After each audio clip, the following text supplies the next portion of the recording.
The battle above the planet had become a chaos of fire and metal. Valkyrie warships traded volleys with Keth cruisers while fighters swarmed between them like angry insects, and through it all, Seol, who flew the Obsidian Ravager, was a legend.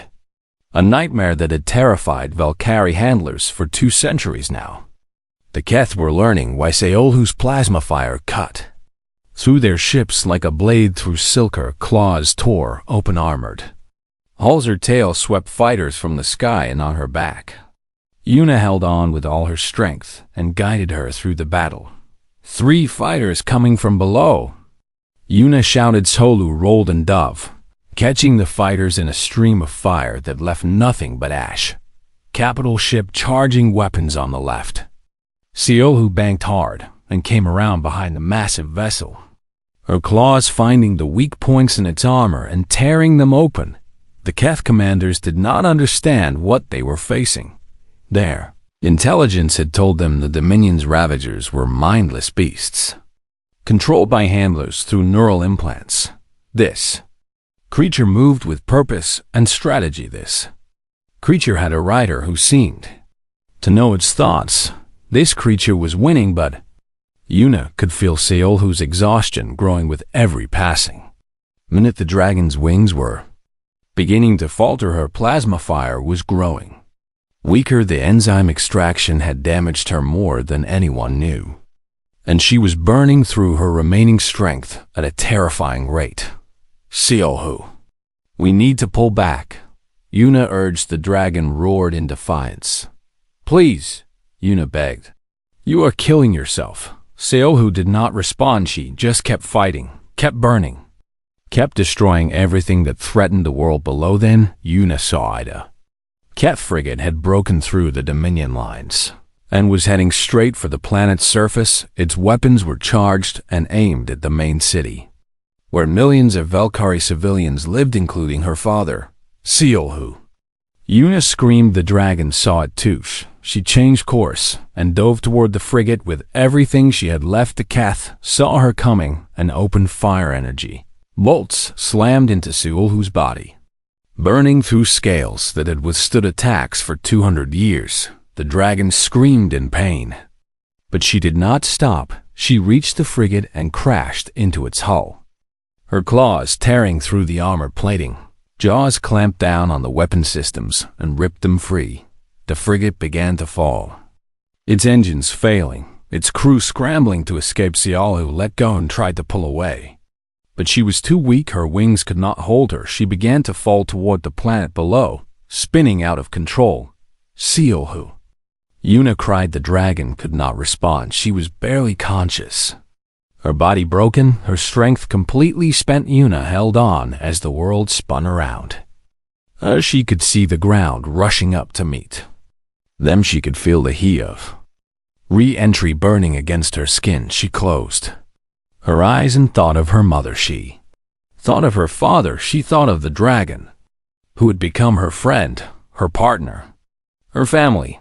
I am not afraid, she whispered. Then something extraordinary happened. Seolhu's eyes snapped open. The dragon looked at Yuna, at the small half-human girl who had shown her kindness when no one else would, and something deep inside Seolhu refused to let her die. With a roar that shook the heavens, the dragon spread her wings one final time. She caught the air and pulled out of the spin, her muscles screaming in protest, her scales cracking from the strain. They were still falling too fast. They were going to crash, but Seolhu did not let go at the last moment. She curled her body around Yuna, wrapping the girl in her wings and her claws, shielding her with every part of herself. They hit the ground. Impact threw up a wave of earth and stone that could be seen for miles. When the dust cleared, there was a crater in the middle of a field, and in that crater, the Obsidian Ravager lay, motionless. Her body was broken. Her scales were cracked and bleeding. Her wings were torn beyond repair, curled safely against her chest, protected by the dragon's last embrace. Yuna Kang was alive. Seolhu? Yuna whispered. The dragon's eyes opened slowly. They were dim now, faded, but still filled with warmth. Seolhu made a soft sound. That same keening noise she had made when Yuna cried for her lost children. "No," Yuna sobbed. "No, you cannot leave me." Not now. The dragon's tail twitched weakly. Yuna pressed her face against Seolhu's snout, tears streaming down her cheeks. "Please," she begged. "Please hold on. Help is coming. They will heal you." She did not know if that was true. She did not know if anyone was coming at all, but she could not bear to let go above them. The battle was ending, with the Keth frigate destroyed. The Dominion fleet had rallied. The enemy was in full retreat. Their invasion shattered, and every ship in the fleet had witnessed what happened. They had seen a ravager, a creature bred only for destruction, choose to protect a single life. They had seen a beast love High Commander. Theron Vass was among the first to reach the crash site. He stood at the edge of the crater and looked down at the broken dragon and the weeping girl. His scales were pale with shock. "That is impossible," he whispered behind him. Thousands of Valkyrie were gathering. They had seen the broadcast. They had watched Seolhu fight in Falland. They had all witnessed the unthinkable weapon had become something more days later. Yuna stood in the great hall of the Dominion Council. Seolhu was alive. Barely. The dragon had been moved to a medical facility where Valkyrie and human doctors worked side by side to save her. Her wings would never heal. She would never fly again, but she would live. Yuna Kang. High Commander Theron announced, his voice echoing through the hall. "You have done what no one believed possible." He approached her with something in his hands. It was a medal, the highest honor the Dominion could bestow. "You have saved countless lives," he continued, "and you have shown us that we were wrong about many things." He paused, his scales shifting through colors that Yuna could not read. "We were wrong about half-breeds," he admitted. "We were wrong about humans. And we were wrong about the creatures we call Ravagers." He placed the medal around her neck. "From this day forward, you will be known as the First Bonded," he declared. "And your methods will become the foundation of a new approach to Ravager handling." The crowd applauded, but Yuna barely heard them. She was looking at the doors at the back of the hall. Her father stood there, wearing his old uniform, which had been cleaned and pressed. Beside him stood the council members who had voted to pardon him for his crimes. Daeha Kang smiled at his daughter, and for the first time in her life, Yuna saw no shame in his eyes, only pride. Months later, Yuna sat in a garden that had been built just for Seolhu. Dragon lay in the sunlight. Her scarred body stretched across the warm grass. Flowers grew around her, planted by Yuna herself. They were human flowers, brought from Earth, and their scent reminded Yuna of her mother. "You know," Yuna said softly, "they still do not understand." Seolhu made a questioning sound. "The scientists and the commanders," Yuna explained. "They think your bond with me is something they can replicate, something they can turn into a program or a technique." She laughed quietly. "They do not realize that it cannot be taught." She reached out and stroked the dragon's snout. "You cannot force someone to love you," she continued. "You cannot engineer trust or manufacture kindness." Seolhu's eyes closed in contentment. "You can only offer it," Yuna said, "and hope that it is accepted." The dragon rumbled softly. "I know." Yuna smiled. "I love you too." In the facility beyond the garden, other Ravagers were beginning to respond. To handlers who had abandoned the old methods, some were learning to approach with patience instead of dominance. Some were learning to offer trust instead of demanding control. It was slow progress. Many failed, but some succeeded, and each success was a crack in the foundation of everything. The Valkyrie had believed. Yuna looked up at the sky, at the stars that stretched endlessly above them. The Keth would return someday. There would be other battles, other wars, other threats. But for now, there was peace. For now, there was a half-human girl and her dragon, sitting together in a garden, asking nothing of each other except companionship. The Valkyrie had bred dragons for 10,000 years and had never Understood them, it took a half-human girl to teach an empire that the deadliest creature in the galaxy only wanted what all living things want: to be seen, to be valued, to be loved. The detention cell was cold and dark and silent. Yuna sat on the metal bench with her back against the wall and her eyes closed. She could feel Siolhu's distress through their bond, a constant pulse of fear and rage that beat against her mind like waves against the shore. "I am sorry," she whispered into the darkness. "I am so sorry." She did not know if the dragon could hear her, but she hoped the feeling reached her somehow. Past the guards outside her cell said nothing. They stood like statues, their scales dull in the dim light, their eyes fixed straight ahead. Then the door opened and Una looked up and saw the last person she expected. Her father stood in the doorway, wearing his old military uniform. It was dusty and worn, but it still fit him. And for a moment, he looked like the commander he had once been. "Father?" Yuna breathed. "Get up," Deho Kang said quietly. "We do not have much time. What are you doing here?" "Something I should have done years ago." He pulled a key from his pocket and unlocked her restraints. The guards behind him lay unconscious on the floor. "Father, they will execute you for this." "Perhaps," he admitted, "but they would have to catch me first." He helped her to her feet and pressed a small device into her hand. "This will disable the security systems in Siolhu's containment chamber," he explained. "You will have about 3 minutes before the backup systems activate." Yuna stared at her father with tears in her eyes. "Why?" she asked. "Why are you doing this?" Deho Kang looked at his daughter, at the half-breed child he had raised in shame and silence for 16 years. He reached out and touched her face with his clawed hand. "Because I have been a coward," he said simply. "I let them call you worthless. I let them treat you like garbage. And I never once stood up for you." His voice cracked slightly. "Your mother would have hated me for it," he continued. "She was braver than anyone I have ever known. And she saw something special in you from the moment you were born." He pulled her into a rough embrace. "I should have protected you," he whispered. "I should have fought for you, but I was too afraid of what they would think."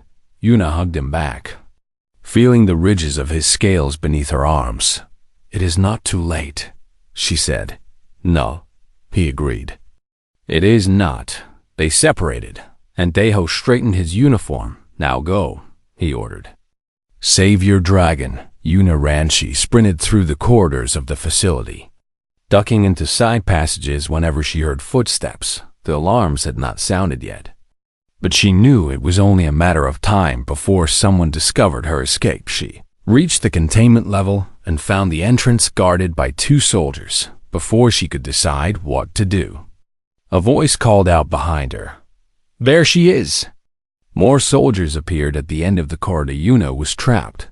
Then the wall exploded. A massive clawed hand punched through the reinforced steel and grabbed one of the guards, throwing him aside like a toy. Siolhu's head emerged from the hole, her black star eyes blazing with fury. But when she saw Yuna, the fury melted into something like relief. "Siolhu!" Yuna cried. She ran toward the dragon, and Siolhu lowered her head to nuzzle against her. "I am here," Yuna whispered. "I am here." The soldiers behind them opened fire. Energy bolts slammed into Siolhu's scales, but they barely left a mark. The dragon roared, and the sound was so loud that several soldiers dropped their weapons to cover their ears. "We need to get out of here." Yuna said. Siolhu understood. She scooped Yuna up with one massive claw and placed her gently on her back. Between her shoulder blades where the scales formed a natural saddle. Then she charged forward, smashing through walls and barriers like they were made of paper. They burst out of the facility into the open air. Night sky above them was filled with stars, and in the distance, Yuna could see flashes of light. The Keth invasion had reached the system Velkari. Warships were engaged in battle above the planet, their weapons lighting up the darkness, and among them, Yuna saw something that made her blood run cold. The Keth fleet was winning. There were simply too many of them. wave after wave of insectoid warships overwhelming the Dominion defenses as she watched. A Valkyrie cruiser exploded in a ball of fire. "They are losing." Yuna whispered. Zillow made a low rumbling sound. Yuna looked down at the dragon and saw something in her eyes that she did not expect. It was a question. "You want to fight?" Yuna asked. Zilhu's tail swished through the air. "But they hurt you," Yuna protested. "They tortured you for 200 years and killed your children. And you want to save them?" The dragon turned her massive head to look at Yuna directly in that moment. Yuna understood Seolu did not want to save the Volcarish, wanted to save Yuna. If the Keth won. If the Dominion fell, then Yuna would die with it. "You cannot," Yuna said, her voice breaking. "You are still weak from what they did to you. The enzyme extraction nearly killed you." Seolu made another sound. Softer this time. It was the sound she had made when Yuna wept for her lost children. It was the sound of love. Yuna wrapped her arms around the dragon's neck and pressed her face against the warm scales. "I will not force you," she said. "I will never force you to do anything." She pulled back and looked into Seolu's eyes. "But if you choose to fight, I will fight beside you." The dragon's eyes blazed with something ancient and powerful. She spread her wings. Those massive membranes of scale and muscle that had not opened in 2 centuries, and she roared. It was not a sound of rage or pain. It was a battle cry. It was the sound of a warrior choosing to fight. Not because she was commanded, but because she had something worth protecting. Gina held on as Seolu launched herself into the sky. The wind tore at her clothes and her hair, and the world became a blur of darkness and starlight below them. The facility grew small above them. The battle-ragged Seolu climbed higher and higher, her wings beating with powerful strokes, until they were among the warships themselves. Keth Fighter noticed them and turned to Attic. Seolu opened her mouth and released a stream of plasma fire that turned the fighter into a vapor. More fighters came. Seolu destroyed them all. She moved through the battle like a force of nature, like a storm made flesh, and everywhere she went, Keth ships burned, but Yuna could feel the dragon's exhaustion through their bond. Seolu was pushing herself too hard, burning through reserves that she did not have. "Slow down," Yuna urged. "You need to conserve your strength."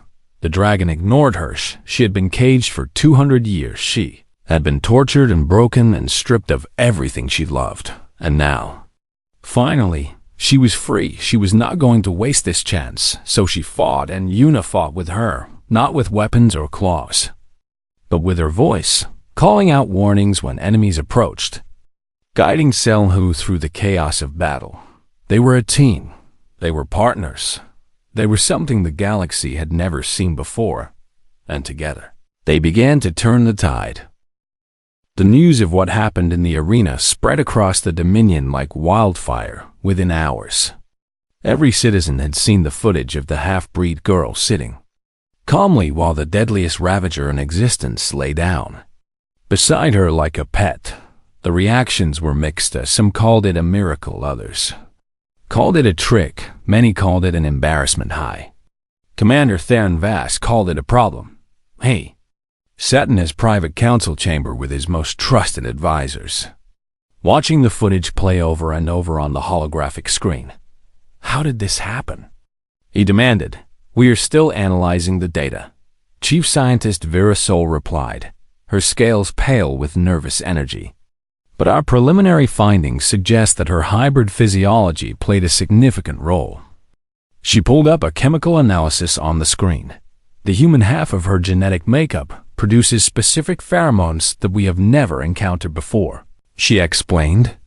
"These pheromones appear to have a calming effect on Ravager neural systems. So her human blood is what saved her." One of the military advisors asked with obvious disgust. "Partially," Varasol admitted. "But that alone would not explain what we witnessed." She switched to a brain scan comparison. "We monitored the Ravager's neural activity during the encounter," she continued. "When the girl began humming that melody, The beast's aggression centers completely shut down. Impossible, Theron growled. Ravagers are engineered to be aggressive. It is built into their DNA. Yes. But they are also engineered to form bonds with handlers. Varasol counted carefully. We designed them to connect with a bonded partner. To feel loyalty and attachment. She paused, choosing her next words with care. The problem is that our bonding methods use neural implants and chemical conditioning, which the Ravagers instinctively resist. And the girl? The girl formed a genuine emotional connection, Varasol said. Something our technology cannot replicate. The room fell silent for thousands of years. The Valkyrie had prided themselves on their technological superiority they had conquered worlds with. Their weapons and their engineered beasts. The idea that a half-breed girl with no technology could accomplish what their best scientists could not was deeply unsettling. This changes nothing. Theron finally declared she won the challenge. So she will receive citizenship as promised. But that does not mean she is special. He stood up and turned away from the screen. Put her to work in the Ravager program, he ordered. Let her prove that her success was not just luck. 3 days later, Yuna Kang stood in a new uniform outside the Obsidian Ravager's containment chamber. The uniform was simple but clean. A far cry from the stained coveralls she had worn as a waste collector. The guards at the door looked at her with a mixture of curiosity and contempt. But they let her pass without comment inside the chamber. The dragon weighted the room was massive, carved from solid rock and reinforced with energy barriers that hummed with power, but despite its size, it felt like a prison. The walls were bare and cold.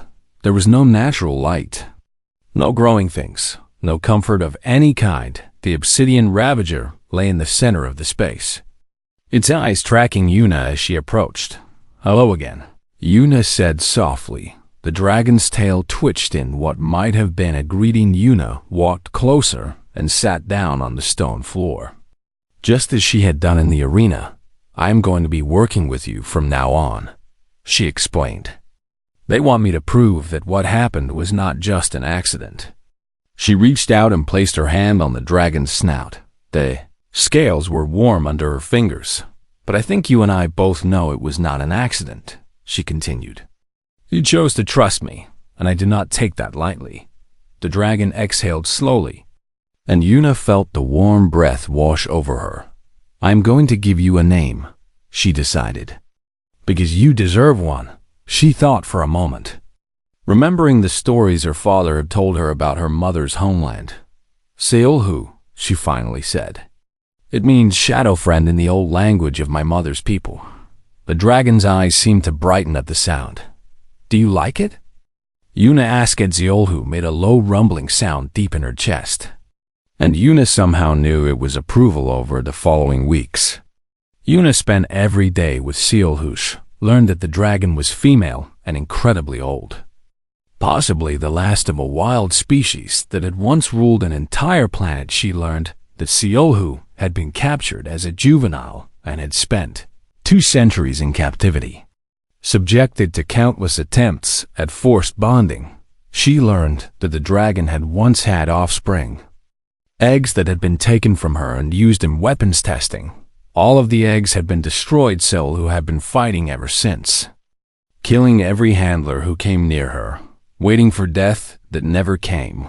When Yuna understood this, she wept. She sat in the containment chamber with her arms wrapped around Seolhu's massive snout, and she cried for the dragon's lost children, for the centuries of pain and grief, for the loneliness that no living creature should ever have to endure. Seolhu did not pull away. Instead, the dragon made a soft keening sound that Yuna had never heard before. It was the sound of grief shared. It was the sound of healing beginning as the weeks turned into months. Yuna and Seolhu's bond grew stronger. Yuna could now sense the dragon's emotions, could feel when she was hungry or tired or sad. Seolhu, in turn, seemed to understand Yuna's words and responded to her requests without any need for commands or control. Scientists watched with fascination the military commanders. Watched with calculation High Commander Theron Vass. Watched with growing unease then. The Keth Collective attacked. The Keth were the U's, Dominion's oldest enemy. A federation of insectoid species that had been waging war against the Velkari for centuries. They had been quiet for decades, licking their wounds after a devastating defeat, but they had been rebuilding in secret. And now they struck without warning. 3 outer colonies fell in a single day. The Dominion fleet scrambled to respond, but they were caught off guard, and outnumbered. High Commander Theron called an emergency council meeting. "We need the Obsidian Ravager," he declared. "It is our most powerful weapon, and the half-breed has proven she can control it. Siohu is not a weapon," Una said from her place at the back of the room. Every head turned to look at her. "I did not give you permission to speak," Theron snarled, "and I did not ask for it." Una replied calmly, "But if you want my help, you need to understand something." She stepped forward, meeting the High Commander's gaze without flinching. "Siohu was tortured for 200 years, she said. She lost her children, her freedom, her hope, and I have spent months helping her heal from that trauma. What is your point?" "My point is that if you force her to fight, if you treat her like a weapon again, you will destroy everything we have built." Una's voice was steady, but her hands were shaking. "She will never trust another living being again," she continued. "And neither will I." Theron's scales flushed dark red with anger. "You would let the Dominion fall to protect the feelings of a beast?" "She is not a beast," Una replied. "She is my friend." The room erupted in arguments. Some commanders supported Theron, demanding that the dragon be deployed immediately. Others were uncertain, worried about what would happen if the bond between Una and Siohu was broken in the end. Theron made the decision alone. "Take the half-breed into custody," he ordered. "The scientists will extract the control enzymes from the Ravager, and we will deploy it with or without her cooperation." Guards moved toward Una. She did not resist as they led her away. She looked back at the council chamber and met Theron's eyes. "You are making a mistake," she said quietly. "And you are making a scene," he replied. "Take her to detention." The doors closed behind her, and Una felt the weight of chains on her wrists somewhere deep in the facility. Siohu began to roar. The dragon could feel her friend's fear, and for the first time in months, the Obsidian Ravager remembered how to be angry. The Obsidian Ravager was even larger than Una had imagined, standing in the arena with the creature just 100 meters away. She felt smaller than she had ever felt in her entire life. The dragon's head alone was bigger than the apartment she shared with her father. Its teeth were longer than her arms. Its claws had left deep gouges in the reinforced steel floor above her. Millions of Velkari watched through holographic screens that broadcast the challenge across the entire Dominion. She could hear their voices echoing down from the observation platforms, a mixture of cheering and laughing and betting on how quickly she would die. Una did not look up at them. She kept her eyes on the dragon. The Obsidian Ravager tilted its massive head and studied her with those black star eye. Smoke continued to curl from its nostrils, and Una knew that inside that enormous body was enough plasma fire to melt through a battleship the previous contestants had charged at the beast with weapons raised. They had tried to fight it, to dominate it, to prove themselves stronger. They had all died screaming. Una was not going to make that mistake. She took one slow step forward and then stopped. The dragon's eyes tracked her movement, but it did not attack. Another step. Still no attack. Una kept walking with small, careful steps until she was about 50 meters from the creature. Then she did something that made the entire arena go silent. She sat down on the bloody floor. The crowd above erupted in confusion. What is she doing? Someone shouted, "Has she gone mad?" Another voice demanded, "This is an insult to the challenge." A third voice screamed. High Commander Theron Vass leaned forward in his observation box. his scales flickering between red and orange with irritation. "Should we stop this farce?" one of his advisors asked. "No," the High Commander replied, though his voice was tight with displeasure. "Let the beast finish her quickly so we can move on." But the beast did not finish her. The Obsidian Ravager stared at the small half-breed girl who had sat down in the middle of the arena as if she was having a picnic. Had never seen prey behave this way for 200 years. Every creature that entered this space had either attacked or tried to flee. This one did neither. The dragon took a step toward her. Its massive claws shaking the ground. Yuna did not move another step. Still she did not move. Ravager lowered its head and inhaled deeply.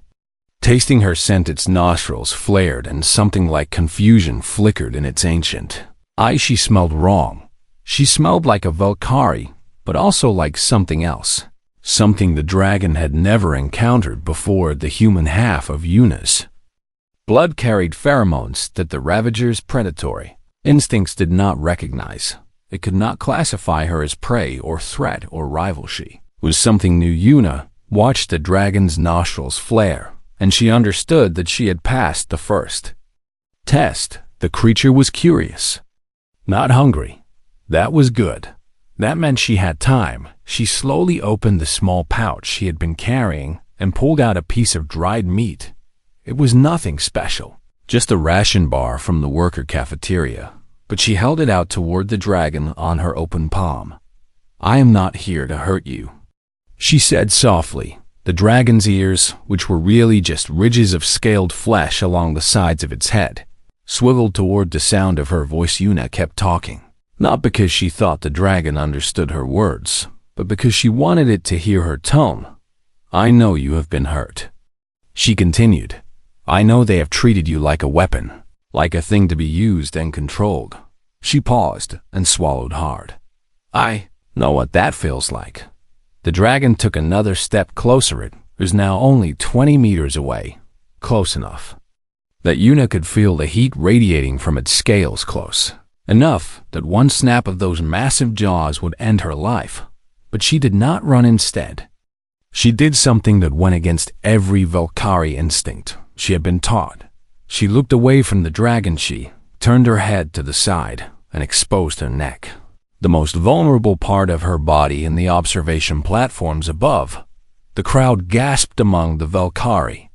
Exposing your throat to a predator was the ultimate sign of submission. It was something warriors never did, something that was considered shameful and weak. But Yuna was not a warrior. She was half human, and humans had different instincts. Humans understood that sometimes the bravest thing you could do was show vulnerability. The Obsidian Ravager froze in 200 years.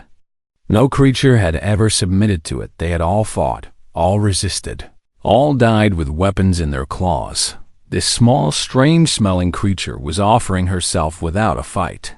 The dragon did not know how to respond. Yuna closed her eyes and began to hum. It was a melody she barely remembered. A lullaby that her father had sung to her when she was very small. He had learned it from her mother, who had learned it from her mother, who had learned it from generations of human women stretching back to old Earth. The tune was simple and soft and full of love. Yuna did not know the words anymore, but she remembered the feeling. She remembered being small and scared and having a voice wrap around her like a blanket. She tried to put that feeling into the melody, to project safety and gentleness and peace. The dragon listened. Its eyes, which had been sharp and suspicious, slowly began to soften. The smoke stopped curling from its nostrils. Its massive body, which had been tense and ready to strike, gradually relaxed, and then, slowly, impossibly, the Obsidian Ravager lowered itself to the ground. It lay down in the arena like a giant cat settling in for a nap, its head coming to rest just a few meters from where Yuna sat. The crowd above had gone completely silent. High Commander Theron Vass had risen from his seat, his scales now pale with shock. "That is impossible," one of his advisors whispered. But it was not impossible. It was happening right in front of them. Opened her eyes and found herself face to face with the deadliest creature in the galaxy. The dragon's head was enormous, each eye the size of a dinner plate, each tooth as long as her forearm, but those eyes were not angry. They were tired. They were old and sad and full of pain that had been building for 2 centuries. Una slowly reached out her hand.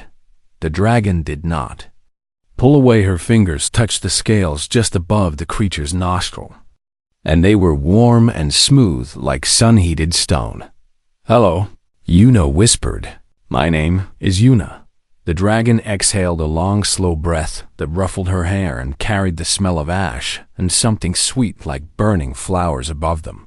The crowd began to murmur and then to shout. Some were angry, claiming this was a trick or a cheat. Others were amazed, demanding to know how a half-breed waste collector had done what 37 elite handlers could not. High Commander Theron Vass said nothing. He just stared down at the arena where a small girl sat with her hand on the head of a monster.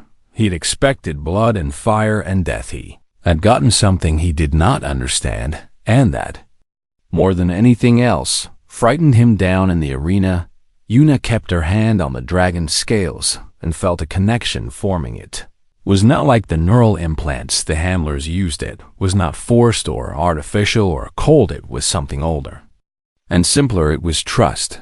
The dragon had chosen to trust her, and Una knew in that moment that her life would never be the same. She had walked into this arena as a nobody, a half-breed waste collector with nothing to lose. She would walk out as something else entirely. She did not know what yet, but as she looked into the ancient eyes of the Obsidian Ravager, she knew that whatever came next, she would not face it alone. The smell of burning waste filled Una Kang's nose as she pushed her cart through the lower tunnels of the Ravager breeding facility. She was 16 years old, and she had worked in these tunnels for 3 years, collecting garbage and cleaning the floors that no pure-blooded Valkyrie would ever touch. The Valkyrie were tall reptilian humanoids with scales that shifted between green and gold depending on their mood. They had conquered half the galaxy with their fleets and their weapons, but their greatest pride was the Ravagers. These massive bioengineered beasts were living weapons, creatures that could breathe plasma fire and tear through starship hulls with their claws. The Valkyrie bred them for war, and they trained elite handlers to control them through neural implants and chemical conditioning. Jaina stopped her cart near ventilation grate and pressed her face against the metal bars. Through the grate she could see the main training arena where handlers worked with younger Ravagers. She watched their movements carefully, memorizing the way they positioned their bodies, the signals they used with their hands, the timing of their commands. She had done this every day for 3 years, and she knew more about Ravager handling than most junior trainees. But she would never be allowed to train officially because she was a half-breed. Her mother had been human, a scientist from Earth who had worked on a Valkyrie colony world. Her father was Commander Daeho Kang, a Valkyrie military officer who had fallen in love with the strange soft-skinned alien when Una was born. Her mother died from complications that Valkyrie medicine could not treat. Her father had raised her alone, and for that crime, he had been stripped of his rank and sent to work as a logistics clerk among the Valkyrie. Mixing blood with lesser species was the greatest shame. Una was living proof of that shame, and everywhere she went, people reminded her of it. Half-blood, they called her. Soft skin. Genetic mistake. She had learned to keep her head down and her mouth shut. She had learned to make herself small and invisible, but inside her chest, something burned that would not go. Kieta siren suddenly screamed through the facility, and Una jumped back from the great red lights, flashed along the corridor walls, and she heard shouting from somewhere above. She abandoned her cart and ran toward the nearest information terminal. Screen showed an emergency broadcast with the face of High Commander Theron Vass, the supreme military leader of the Valkyrie Dominion. His scales were dark red, Almost black, which meant he was furious. Citizens of the Dominion, he announced. The Obsidian Ravager has broken containment and killed 3 elite handlers. Una felt her blood go cold. The Obsidian Ravager was legendary, the oldest and deadliest beast in all the breeding facilities. It had been captured from a wild planet over 200 years ago, and it had never been successfully controlled. Every handler who tried to bond with it ended up dead. Creature was kept in the deepest containment level, more prisoned and stable, and most people tried to forget it existed. This failure is unacceptable, High Commander Theron continued. But it also presents an opportunity. His lips pulled back to reveal sharp teeth in what might have been a smile. I am announcing a public challenge to all citizens of the Dominion, he said. Anyone who can subdue the Obsidian Ravager and prove themselves worthy of bonding with it will receive full citizenship honors, military rank, and a position in my personal guard. Una stared at the screen. Full citizenship for someone like her. That was impossible through normal means. Half-breeds could never rise above the lowest worker classifications, no matter how hard they tried or how skilled they became. But this challenge was open to anyone. The High Commander had said all citizens, and technically, even half-breeds were citizens. Just barely. She thought about it for exactly 3 heartbeats. Then she made her decision when she got home that night. Her father was waiting for her. Deho Kang was old now. His scales faded to a dull gray-green. His posture bent from years of shame. But when he saw the look in her eyes, something flickered in his face. No, he said before she could speak. Father, I have to try. You will die, he said flatly. The Obsidian Ravager has killed 37 handlers over 2 centuries. And those were trained warriors with the best equipment and neural implants available. I know. You are a waste collector with no training and no weapons and no chance. I know. He grabbed her shoulders with his clawed hands, his grip tight enough to hurt. Then why? He demanded. Why throw your life away? Una looked up at her father, at the man who had given up everything to raise her, who had endured 2 decades of mockery and isolation because he refused to abandon his half-breed daughter. Because I am tired of being invisible, she said quietly. Because I am tired of being told I am nothing, and I am worthless, and I should never have been born. Tears gathered in her eyes, but she did not let them fall. Maybe I will die, she admitted. But at least I will die trying to be something more than a garbage collector. Her father's grip loosened. He looked at her for a long moment, and she saw something in his eyes that she had never seen before. It might have been pride or it might have been grief. I cannot stop you, he finally said. You have your mother's stubbornness. He released her and turned away. She would have been proud of you, he added. So quietly she almost did not hear the next morning. Una went to the registration center and added her name to the list of challenges. The clerk laughed when he saw her. A half-breed? He sneered. You want to face the Obsidian Ravager? Yes. You understand this is not a joke? You will actually enter the arena with that beast? Yes. He shook his head and processed her registration with obvious amusement. Your funeral, he said, when the day of the challenge arrived. Una stood in the waiting area with 46 other contestants. They were all pure-blooded Valkyrie warriors, tall and strong with gleaming scales and expensive armor and weapons that could cut through steel. They looked at her and laughed. Did someone's pet get lost? One of them joked. Maybe she thinks the dragon will die of laughter when it sees her. Another at Una said nothing. She just clutched the small leather pouch in her hands and waited one by one. The warriors entered the arena one by one. They did not come back. The Obsidian Ravager killed them with fire and claw and tail, moving with a speed that seemed impossible for something so massive. After the first 20 deaths, some of the remaining contestants withdrew after 30 deaths. Only 7 remained. Una was one of them when her name was finally called.